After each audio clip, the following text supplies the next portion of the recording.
Mr. Speaker, today's Como decision shows once again that the status quo is not an option. Canadians believe they should be able to share high-quality Canadian beer, wine and spirits across provincial boundaries.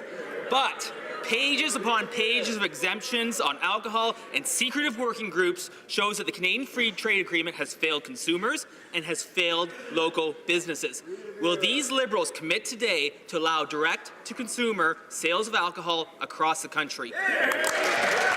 The Honourable Parliament Secretary to the Minister of Innovation and Science. Mr. Speaker, I can assure the honourable member that from the get-go, the Minister for Innovation, Science and Economic Development has been a leader in getting the provinces to sit down and negotiate the Canadian Free Trade Agreement, an internal free trade agreement that will eventually reduce, Mr. Speaker, through the working group, the tariffs, the internal tariffs on beer and spirits and wine.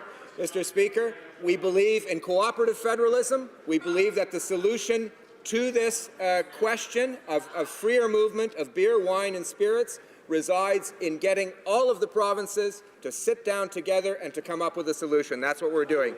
Well, member for Perth Wellington. But, Mr. Speaker, the fact is the Como case shows that these Liberals really aren't committed to internal free trade. In fact, the working group that the Parliament Secretary cites has met a number of times, but they won't reveal any details because the government says it would be injurious to federal-provincial relations. How bad are these meetings going that even releasing the names of the attendees would be injurious to federal-provincial relations? And the Attorney General herself argued against Mr. Como at the Supreme Court. Will these Liberals finally stand up for local businesses and consumers, show an ounce of leadership, and free the beer? Honourable Parliament Secretary to the Minister of Innovation, Science and Economic Development.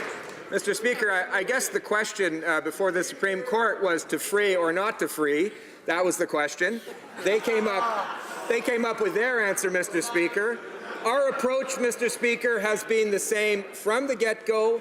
We are working with the provinces. Unlike the members of the opposition, Mr. Speaker, our approach respects provincial authority and provincial jurisdiction.